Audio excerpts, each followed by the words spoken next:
kita harus ada. Aksi demo ojek online atau ojol pada Selasa 20 Mei 2025 tidak hanya terjadi di Jakarta. Ratusan driver ojol yang tergabung dalam Forum Komunitas Jember Online Bersatu atau FKJOB Jember juga melancarkan aksi demo di depan kantor Pemkab Jember Selasa pagi. Koordinator FKJOB Jember, Dedi, mengatakan bahwa aksi ini untuk menuntut keadilan tarif dan perlindungan hukum bagi driver. Terlebih mereka mengaku sudah terlalu lama tertekan oleh sistem aplikator yang dinilai tidak adil. Sejak ojek online masuk Jember pada 2016, kata Dedi, belum ada penyesuaian tarif meski harga BBM dan kebutuhan hidup terus naik. Lalu dalam aksinya, FKJOB membawa 4 tuntutan utama yang telah disuarakan secara nasional, yaitu 1. Penyesuaian tarif jasa ojek online, 2. Regulasi dan perlindungan hukum bagi kurir online, 3. Tarif bersih untuk angkutan sewa khusus, 4. Payung hukum yang jelas untuk transportasi online. Atas kondisi yang berlaku saat ini, bahwa teman-teman driver ini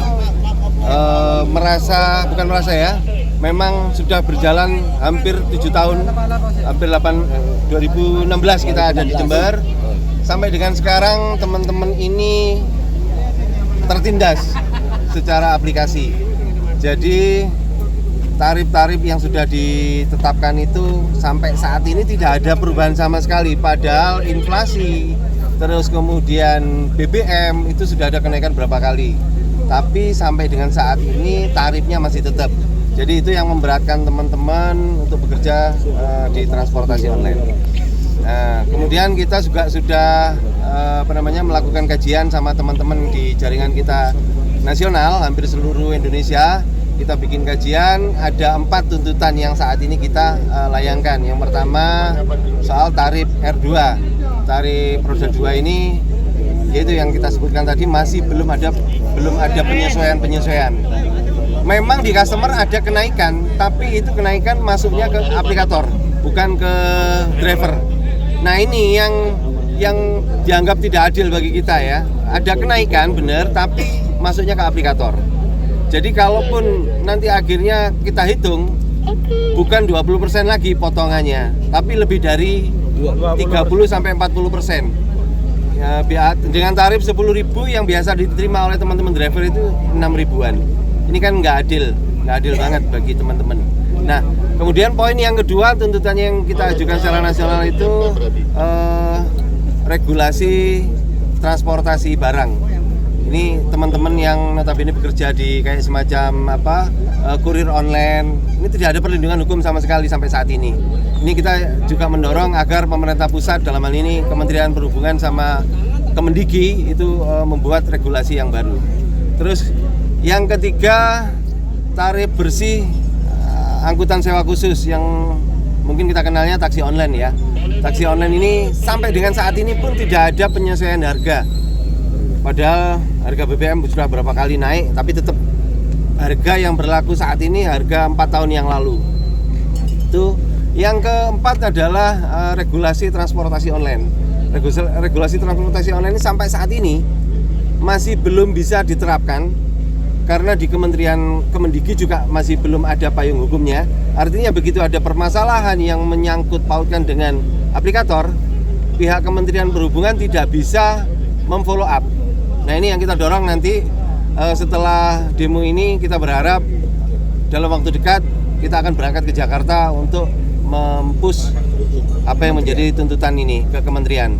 Jadi kita akan bergabung secara nasional nanti dengan teman-teman yang di daerah-daerah lain. Kita akan ketemu di Kementerian Perhubungan dan Kementerian Kominfo nanti ke depannya begitu. Aksi sempat berlangsung panas, terutama setelah massa membakar ban bekas sebagai simbol protes terhadap ketidakadilan yang mereka rasakan. Asap hitam terlihat mengepul di halaman kantor Pemkab. Setelah aksi ini, FKJOB Jember akan bergabung dengan Jaringan Nasional Driver Online untuk menyampaikan tuntutan ke Kementerian Perhubungan dan Kominfo di Jakarta. Massa ojol kemudian ditemui langsung oleh Wakil Bupati Jember Joko Susanto. Di hadapan demonstran, Joko menyatakan dukungannya terhadap aspirasi para driver. Wabub menegaskan bahwa pembagian hasil antara aplikator dan driver perlu dievaluasi. Menurutnya, jika dikelola secara adil, transportasi online bisa menjadi solusi transportasi publik di Jember. Dan tadi dalam diskusi di dalam juga sudah ada hal-hal yang bisa kita rumuskan bersama tadi.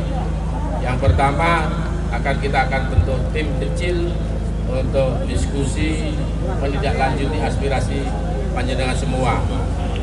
Dan dalam diskusi tadi dalam rangka diskusi tim kecil itu ada hal yang mesti harus menjadi pegangan utama kan gitu. Agak keras. Yang pertama, aplikator atau investor yang masuk ke Jember mesti harus buka kantor di Jember. Betul. Yang kedua, aplikator nggak terus jualan jaket. Benar. Mesti harus menjaga keseimbangan antara kebutuhan transportasi oleh masyarakat dan tersedianya teman-teman driver.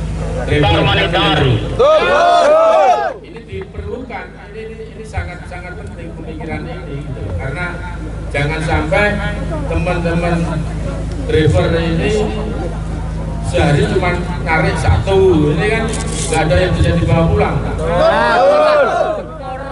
Iya kan? Betul. Yang berikutnya